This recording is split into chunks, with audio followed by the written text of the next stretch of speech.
কিন্তু সুর দিয়ে নবী বা সাহাবী বা সালফে সালিন থেকে প্রমাণিত নয়। তবে এটাকে হারাম ডিরেক্ট বলা যাবে না, এটা এটা অপছন্দনীয়, এটা সুন্নাত নয়, এটা কি অপছন্দনীয়, তার মানে এটা হারামও নয়। ভিক্ষা করা যেমন, ভিক্ষা বুঝেন না, অপছন্দনীয় কি? এটা অপছন্দনীয় জায়েজ কাজ। তালাক দেওয়া কি অপছন্দনীয়, নিকৃষ্ট জায়েজ। মানে এই সুর দিয়ে যদি কেউ কোরআনের কথা বলে জাস্ট এটা জায়েজ, এটা কি কথা বলেন, এটা নিম্ন পর্যায়ে জায়েজ কাজ, এটা মাকরুও নয়, এটা ডাইরেক্ট হারামও নয়। শুকরান। সকল বিধান বাতিল করো, ওহির বিধান কায়েম করো, এটা কি শুধু মসজিদের মধ্যে সীমাবদ্ধ থাকবে নাকি সংসদে চালু করতে হবে? এটা বাথরুম ঘরে আগে চালু করতে হবে। বাথরুম ঘরে ঢোকার সময় দোয়া আছে, বের হওয়ার সময় দোয়া আছে। বাথরুমে ঢুকবেন আগে বাম পা, বের হওয়ার সময় ডান পা, চারটে কথা বলে দিলাম। দেখেন বাথরুমে চলবে কি চলবে না, কথা বলেন।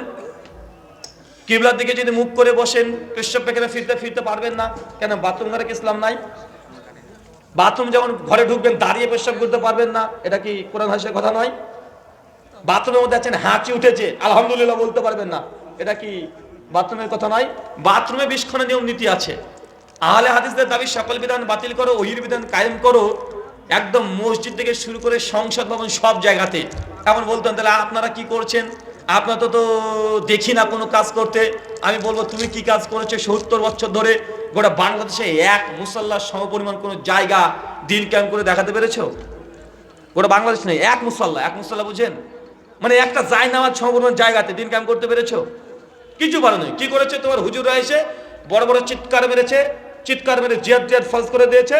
এই যে 5ই আগস্টের এই সময়ে তোমার হুজুর থেকে খুঁজে পাওয়া যায়নি, পাওয়া গিয়েছে? কথা বলেন। আমার কথা শুনলে একটু রাগ হবে আপনাদের, কিন্তু কিছু করার নাই। আমি ডাইরেক্ট শক্ত কথাগুলো শক্ত করে বলি। তোমার যেসব হুজুরগুলো সবসময় জিহাদ নিয়ে ব্যস্ত, ফিলিস্তিনে যাবে, এই করবে, অমুকে মুখে থুতু নিক্ষেপ করলাম, এই করলাম, ওই করলাম, তো হুজুর তুমি কোথায় ছিলে? এতদিন ঘটনা ঘটে যাচ্ছে বাংলাদেশে, এখনো ঘটছে চিটাগাং, চিটাগাং থেকে ঢাকা পর্যন্ত, তুমি কি করছো? সেই সময় রোটে গেছিল, তাকে নাকি ধরে নিয়ে চলে গেছে পুলিশে।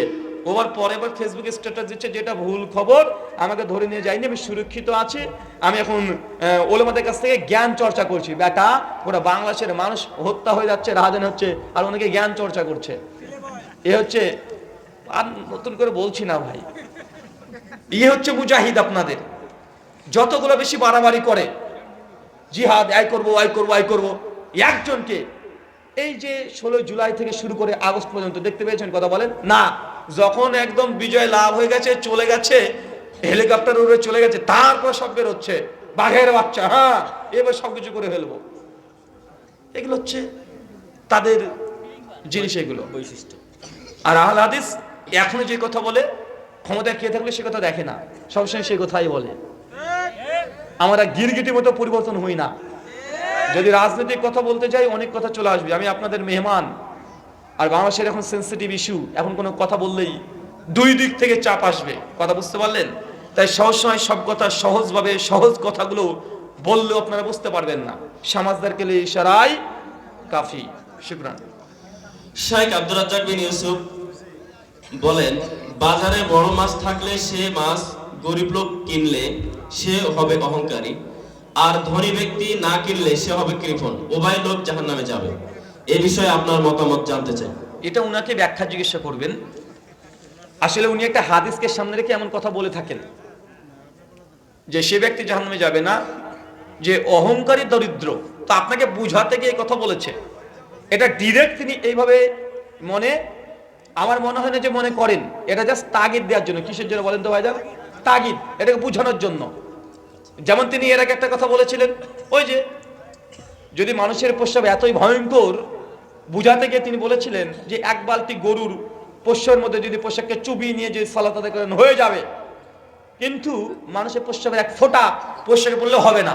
এটাকে তিনি আসলে কি মাসালা দিয়েছেন? না, এটা তাগিদ। ফাতোয়া আলমগীরিতে পেয়ে যাবেন, 2য় খণ্ড 35 পৃষ্ঠা, তালাক অধ্যায়, লেখা আছে বাড়িতে গিয়েছেন, বউকে পান নাই, নিজের মেয়েকে পেয়েছেন। মেয়ের যদি শরীরের এই রাঙে যে গিয়ে যে লিঙ্গ ঘষাঘষি করেন তাহলে বউ তালাক হবে না। এখন কি তারা বুঝাচ্ছে এটা যে এই করবি যাই তুই? কথা বলেন, বুঝতে পারলেন না মনে হয়। লেখা আছে ফাতোয়া আলমগীরিতে কোন পুরুষ মানুষ যদি কুকুরের সঙ্গে আকাম করে দেয় তাহলে তার হজ জারি হবে না। তারপরে পৃষ্ঠায় লিখে রেখেছে কোন পুরুষ মানুষ যদি মৃত নারীর সঙ্গে যদি জেনা করে হজ জারি হবে না। তার মানে কি বোঝাচ্ছে, এগুলো করতে বলছে? কথা বলেন, এগুলো কি তাগিদ? এগুলো কি বলেন তো ভাইজান? তাগিদ। বেহেশতি জিওরের মধ্যে পরিষ্কার ভাবে আশরাফ আলী থানভী লিখেছেন, একটা মেয়ের বাচ্চা প্রসব হরবে, অর্ধেক মাথা বেরিয়ে গেছে, এখনো আসেনি, মানে সরি জাস্ট পা দুটো বেরিয়েছে, এখন মাথা বের হয় নাই। এখন যদি আসরে ও আজানের ওয়াক্ত চলে আসে, আসরে আজান দিয়ে দেয়, এই মেয়েটির উপরে আসরে নামাজ পড়া বাধ্যতামূলক, পড়তে হবে। তার মানে নামাজ পড়তে বললো, এটা নামাজের গুরুত্ব বুঝালো। কথা কি বুঝতে পারলেন? এই কথাগুলো এরকম মুহারাবা বলা হয় উর্দুতে, এটাকে বোঝানোর জন্য তাগিদ। শুকরান, জাযাকাল্লাহ খায়রান, বারাকাল্লাহ ফিকুম। সেদিন সারা রাত চলবে এইভাবে। আল্লাহ সুবহানাহু ওয়া তাআলা যে কথা বললাম, প্রথমে আমাকে, তারপর আপনাদের প্রত্যেককে আমল করার তৌফিক দান করো, আমিন। আমাদের মধ্যে যারা অসুস্থ আছে, আল্লাহ সুবহানাহু ওয়া তাআলা তুমি আর শাফি, তুমি সুস্থতা দানকারী, মানে প্রত্যেককে তুমি শিফায়ে কুল্লিয়া দান করো, সকলে বলি আমিন।